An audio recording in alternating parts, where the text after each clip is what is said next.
अस्सलाम वालेकुम सर, क्या हाल है? कैसे हैं आप? मैं मुनीब बात कर रहा हूँ। आप मुस्कामत है ना? उन्होंने मुझे आपका नंबर दिया था। तो जो मेरे वालिद साहब है ना, मैंने उन्हें मुल्क जाना था। तो मैंने आपको ना अपने वालिद साहब की सीवी सेंड की थी। फिर मैंने आपका नंबर सेव किया था, सज्जाद भाई चौक। तो उसके बाद आपके स्टेटस मुझे शो होते थे, तो मैंने मामू मुस्कामत से पूछा, मैंने कहा, "मामू, ये भाई कौन है ये?" तो मामू ने बताया कि ये फैसल कॉलोनी में ही रहते हैं ये। तो मैंने कहा, "अच्छा।" मैंने कहा कि मैं कभी इनसे मिला तो नहीं हूँ, तो मैं भी व्हीलचेयर यूज़र हूँ, तो मैं कभी-कभी बाहर आता होता हूँ। तो अब मेरा ये पॉइंट क्लियर हुआ है कि इवन के जो आपके रिलेटिव्स हैं, अब्दुल सलाम अहीर, जी, जी, वही।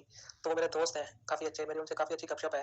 तो ये मेरे 2 पॉइंट थे, ये क्लियर हुए। इंशाल्लाह कभी आपसे मुलाकात भी करेंगे। अपना ख्याल रखिएगा, अल्लाह हाफ़िज़। जी, जी, ठीक हो गया बेटा। अब्दुल सलाम मेरा भतीजा है और आपने अपने वालिद साहब की क्या सीवी भेजी है? क्या वो काम करते हैं? मुझे बताएँगे, फिर मैं उसके लिए कोशिश करूँगा बाद में। मुझे बताएँगे ना वो क्या काम करते हैं आपके वालिद साहब? वो मुझे उनसे मुलाकात कर लें वहाँ फैसल में, कोसम से मैं नमाज़ पढ़ता हूँ। जब बिलाल की दुकान पे कर लें मुलाकात, जब मेरे ऑफ़िस आ जाएँ फिर। बहुत-बहुत शुक्रिया सर आपका। सर, ये मैंने ना पहले वाली बात बताई थी आपको। मेरे वालिद साहब हैं ना, पहले वो यहाँ पर पाकिस्तान में रिक्शा ड्राइव करते थे।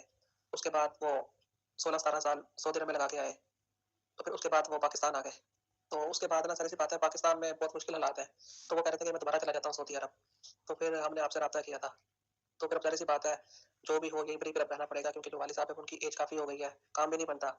उनको भी मतलब नज़ला, ज़ुकाम, बुखार हो गया। अब ज़ाहिर-सी बात है, वो अब प्रॉपर ड्यूटी नहीं कर सकेंगे ना 8, 10, 12 घंटे। तो उन्होंने बैरून मुल्क तो नहीं जाना, लेकिन पहले था प्रोग्राम। वो मतलब मेरा ख़्याल है 2021 में आए थे। तो वो प्रोग्राम था कि वो अगर 2-3 साल यार वो लगाए आएँ। ठीक हो गया। वो कितनी अपना एज कितनी है आपके वालिद साहब की?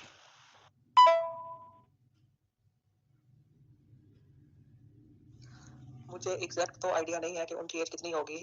50 प्लस होंगे वो, लाज़मी-सी बात है, क्योंकि 28 का तो मैं ही हो गया हूँ। तो वो अराउंड 55 होंगे। मेरे पास जो उनकी सीवी थी वो मैंने आपको भेज दी है। आपको एग्ज़ैक्ट आइडिया हो जाएगा अगर आपने मालूम करना होगा तो। हाँ, 50 प्लस हो गया तो थोड़ा मुश्किल हो जाता है। फिर भी कोशिश करेंगे, वादा नहीं करते। ठीक है।